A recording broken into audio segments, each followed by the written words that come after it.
वारीकरिता पंढरपूरला जाणाऱ्या वाहनांना टोल माफी देण्यात आली आहे। पंढरपूरला 3 जुलै ते 21 जुलै दरम्यान वारीसाठी जाणाऱ्या वाहनांना पथकरातून सूट असणार आहे। याबाबतचा शासन आदेश आज बुधवारी राज्य सरकारनं जाहीर केला आहे।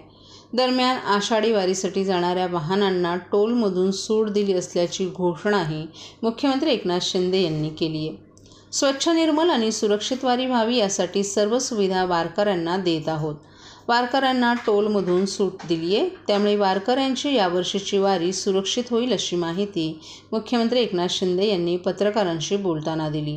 2024च्या आषाढी वारीसाठी पंढरपूरला जाणाऱ्या पालख्या तसंच भाविकांच्या आणि वारकऱ्यांसाठीच्या सोयीसुविधा, त्यांच्या वाहनांना पथकरातून सूट देणं तसंच वारी मार्गावरील रस्ते दुरुस्ती या विषयाच्या अनुषंगानं मुख्यमंत्री एकनाथ शिंदे यांच्या अध्यक्षतेखाली राज्य सरकारची 14 जून रोजी बैठक झाली। या बैठकीतील चर्चेनुसार 3 जुलै ते 21 जुलै दरम्यान पंढरपूरला जाणाऱ्या आणि परत येणाऱ्या पालख्या, भाविक आणि वारकऱ्यांच्या हलक्या आणि जड वाहनांना पथकरातून सूट देण्याचे निर्देश देण्यात आले आहेत।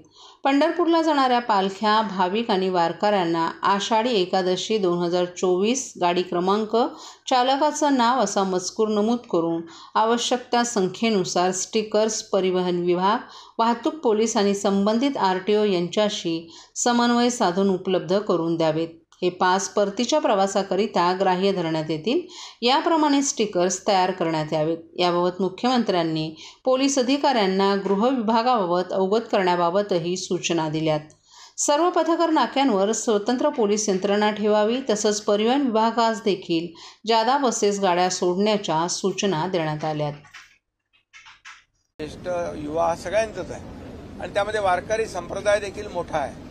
आज एका वेगळ्या आनंदामध्ये, उत्साहामध्ये पांडुरंगाचं दर्शन घ्यायला ते जातात आणि या वाऱ्या सुरक्षित म्हणजे स्वच्छ, निर्मल आणि सुरक्षित वारी झाली पाहिजे यासाठी आम्ही सर्व सोयीसुविधा वारकऱ्यांना प्राप्त करून देतोय। पहिल्यांदाच या ठिकाणी प्रत्येक दिंडीला 20,000 रुपये देण्याचा निर्णय सरकारने घेतला आहे, आपल्याला माहीत आहे। त्याचबरोबर त्यांचा ग्रुप इन्शुरन्स आम्ही काढलेला आहे आणि टोलमधून देखील त्यांना माफी दिलेली आहे, सूट दिलेली आहे। त्यामुळे वारकऱ्यांचं यावरची वारी जी आहे ही अतिशय निर्मल, स्वच्छ आणि सुरक्षित होईल।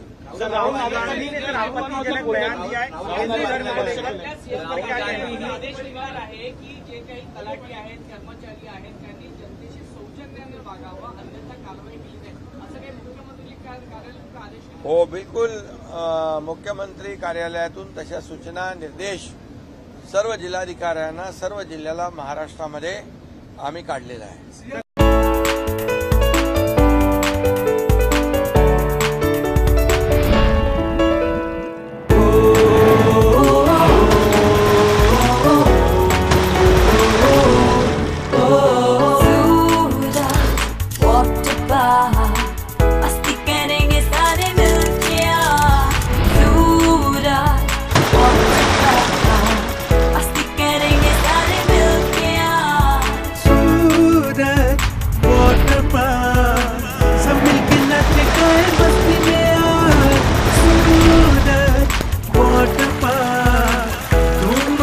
सब मिलके आज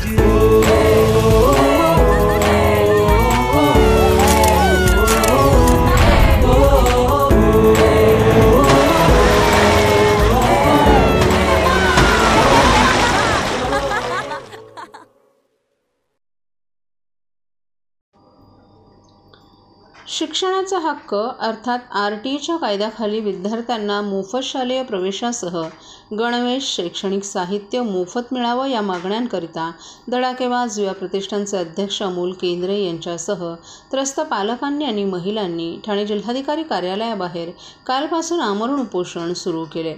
शिक्षणाचा हक्क या कायद्यानं गणवेश, पुस्तकं, शैक्षणिक साहित्य 2 दिवसात विद्यार्थ्यांना मोफत न दिल्यास शालेय संस्थांवर कारवाई करण्याचं आश्वासन ठाणे महानगरपालिकेचे उपायुक्त सचिन पवार यांनी दिले। मात्र त्यास विलंब झाल्यामुळे या पालकांनी आणि मातांनी या आमरण उपोषणाला प्रारंभ केलाय।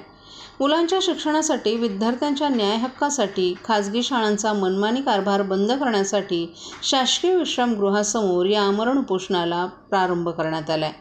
मनमानी करणाऱ्या शाळांवर त्वरित कारवाई करण्याची मागणीही या उपोषणकर्त्यांनी केली आहे. आता मी ऐकलं यांचं, म्हणजे काही शाळा आहे ज्या पुस्तकात देत नाही, गणवेशसाठी पैसे मागताय, काही लोकांना भेटलं आहे, काही लोकांना भेटत नाही. म्हणजे ह्या कायद्याची पूर्ण अंमलबजावणी होते असं मला वाटत नाही. आणि जर आपल्या विद्यार्थी लोकांना शिक्षण करण्यासाठी जर त्यांना हे उपकरण म्हणजे पुस्तकं उपलब्ध करून दिली जात नसतील तर भविष्य म्हणजे मला फक्त महाराष्ट्राचं नाही पूर्ण देशाचं भविष्य फार खाली जाणार आहे असं मला वाटतं.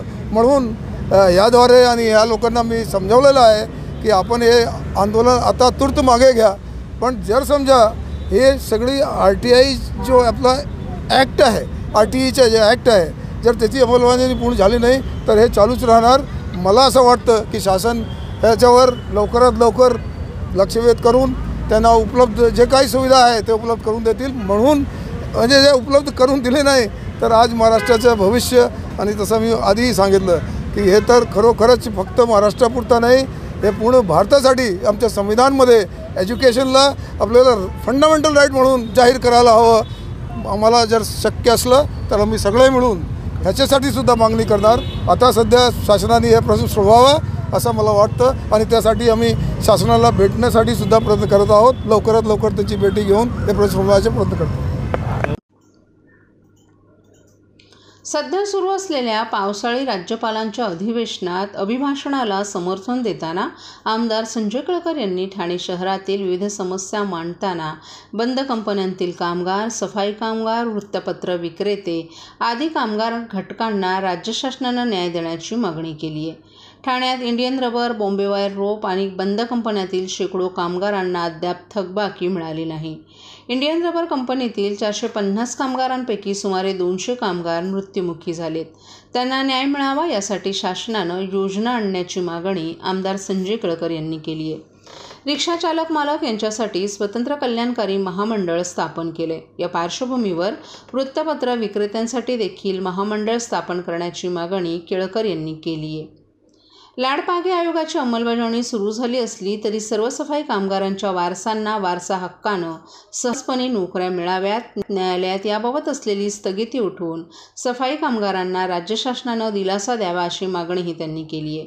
ठाण्यातील उपवन परिसरात लहान सहान उद्योगातून हजारो कामगार काम करत आहेत, परंतु उद्योग क्षेत्रात त्यांचा अंतर्भाव झाला नसल्यानं त्यांना अनेक कामगार योजनांचा लाभ मिळत नाही. यामध्ये राज्य शासनानं हस्तक्षेप करून कामगार विभागाच्या माध्यमातील येथील हजारो कामगारांना न्याय मिळवून देण्याची मागणी केळकर यांनी केली आहे. विविध कामगार घटकांच्या समस्या मांडताना केळकर यांनी गेली 3 वर्ष ठाण्यातील कलाभवन दुरुस्ती अभावी बंद असल्याची माहिती सभागृहाला दिली. कलाभवन दुरुस्तीसाठी पुरेसा निधी मिळावा, रात्रशाळेतील हजारो शिक्षकांना विविध शासकीय योजनांचा लाभ मिळत नाही, यासाठी देखील राज्य शासनानं प्रयत्न करावेत. ठाणे महापालिका शाळांच्या इमारती सक्षम करण्याबरोबरच त्यातील हजारो गरीब विद्यार्थ्यांना दर्जेदार शिक्षण मिळावं यासाठी निधीचा विनियोग व्हावा अशा मागण्याही केळकर यांनी केल्यात.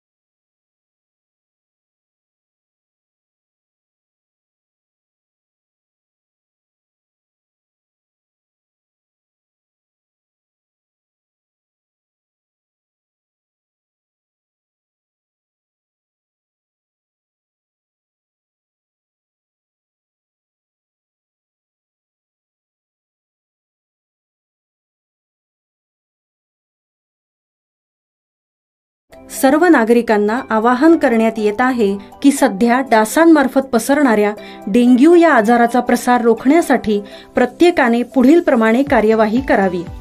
डेंग्यू आजार एडिस इजिप्ती हा डास चावल्याने होतो. या डासांची पैदास साचलेल्या किंवा साचवलेल्या स्वच्छ पाण्यामध्ये होते. 8 दिवसांपेक्षा जास्त दिवस पाणी उघडे व साचून राहिल्यास त्यात डास अंडी घालतात. अंड्यांच्या अळ्या तयार होऊन पुढे डास तयार होतात. यासाठी आपल्या घरातील पाणी साठे उदाहरणार्थ बॅरल्स, पिंपे, टाक्या, हौद, रांजणे इत्यादी दर आठवड्याला रिकामे करून घासून पुसून कोरडे करून पुन्हा भरावे. 1 दिवस कोरडा दिवस म्हणून पाळावा. पाणी साठ्यांना घट्ट झाकणे बसवावीत किंवा जुनी साडी, चादर, धोतर यांनी बांधून झाकून ठेवावीत, म्हणजे डास त्यात जाऊन अंडी घालणार नाहीत. घराच्या गच्चीवर, आजूबाजूला, अंगणात कोठेही पाणी साचू देऊ नये. भंगार सामान उघड्यावर टाकू नये.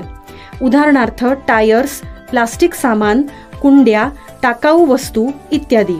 अशा सामानात पावसाचे पाणी साठून त्यात डेंग्यूच्या डासांची पैदास होते. घरातील कूलर्स, फ्रीजच्या पाठीमागील ट्रे हे देखील वेळोवेळी कोरडे करावेत. लक्षात ठेवा, नुसत्या फवारणीने डास घनता कमी होत नाही, तर त्यासाठी डास पैदास ठिकाणे नष्ट करणे ही आपल्या सर्वांची जबाबदारी आहे. कोणताही ताप अंगावर न काढता जवळच्या शासकीय रुग्णालयात मोफत औषधोपचार घ्या. अशा प्रकारे नागरिकांनी सहकार्य केल्यास डेंग्यूचा प्रसार रोखणे सहज शक्य आहे.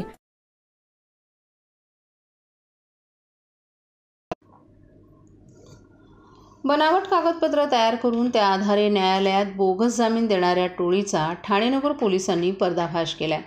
एका बलात्काराच्या गुन्ह्यातील आरोपीला अशाच प्रकारे बनावट कागदपत्रांच्या आधारे बोगस जामीन दिल्याचं निदर्शनास आल्यानंतर ठाणेनगर पोलिसांनी हुसेन वारसी अन्सारी वय वर्ष 46 याच्यासह 5 आरोपींना अटक केल्याची माहिती वरिष्ठ पोलीस निरीक्षक विजयकुमार देशमुख यांनी दिली आहे.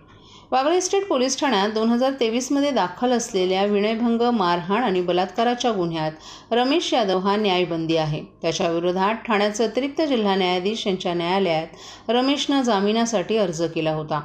त्याच्या जामिनासाठी हुसेन अन्सारी याच्या जमिनीची बनावट कागदपत्र तयार करून त्यास ठाणे न्यायालयात बोगस जामीनदार म्हणून हजर करण्यात आलं.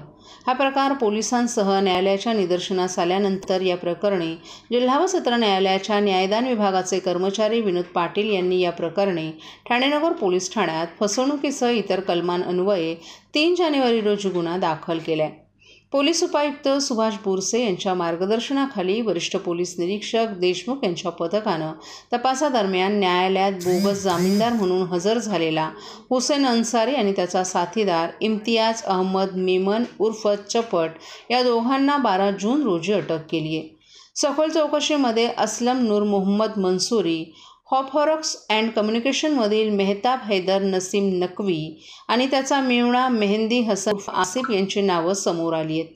आसिफच्या मदतीनं झेरॉक्स दुकानातील कॉम्प्युटरमध्ये अन्सारी वारसी याच्या नावानं बनावट आधार कार्ड, इंटरनॅशनल एअर कंडिशनर कंपनीचं ओळखपत्र, पगार पावत्या, रेशनिंग कार्ड तयार करून ठाणे जिल्हा न्यायालयात जामीनदार एजंट म्हणून काम करणाऱ्या इम्तियाज अहमद मेमन उर्फ चपट याच्या मदतीनं वारसी याला न्यायालयात बोगस जामीनदार म्हणून हजर केलं होतं. बनावट जामीनदार हे करून गुन्हा केला काय हे सांगितलं आपण. ठाणेनगर पोलीस स्टेशनला 3 जानेवारी 2024 रोजी आपण गुन्हा रजिस्टर क्रमांक 3/24 अन्वये गुन्हा दाखल करण्यात आला होता. तर या गुन्ह्यामध्ये माननीय अतिरिक्त जिल्हा न्यायालय ठाणे येथील जे अधीक्षक आहेत त्यांनी हा गुन्हा दाखल केला आहे. तर याच्यामध्ये कोर्टामध्ये दाखल स्पेशल केस क्रमांक 450/2023 जो गुन्हा वागळे पोलीस स्टेशन दाखल होता 57/2023 कलम 376 IPC अँड अदर कलमान्वये. तर याच्यामध्ये जो न्यायबंदी आरोपी आहे रमेश सत्यनारायण यादव याला जामीन मिळवण्यासाठी हुसेन वारसी अन्सारी यांनी जामिनाची बनावट कागदपत्रे तयार केली आणि न्यायालयामध्ये बोगस जामीनदार म्हणून हजर राहिला आणि यांनी न्यायालयाची दिशाभूल तसेच फसवणूक केली म्हणून गुन्हा दाखल करण्यात आला होता. तर या गुन्ह्यामध्ये आपण आतापर्यंत 5 आरोपी अटक केले आहेत. त्याच्यामध्ये 1 नंबर आरोपी हुसेन वारसी अन्सारी हा बनावट किंवा बोगस जामीनदार म्हणून न्यायालयात हजर राहिलेला आहे. इम्तियाज अहमद मेनन उर्फ चपट हा जो आरोपी आहे आणि एजंट म्हणून काम केलं आहे बनावट जामीनदार मिळवून देण्यासाठी. असलम मोहम्मद मंसूरी यांनी यांच्याशी संपर्क करून बनावट कागदपत्र बनवून घेतलेली आहेत. मेहमद हैदर नसीम नकवी आणि मेहंदी इक्बाल हसन उर्फ आसिफ यांच्या मुंब्र्यामध्ये झॅप कम्युनिकेशन नावाचं झेरॉक्स दुकान आहे. तर यांनी सदरची बनावट कागदपत्रे बनवली आहेत.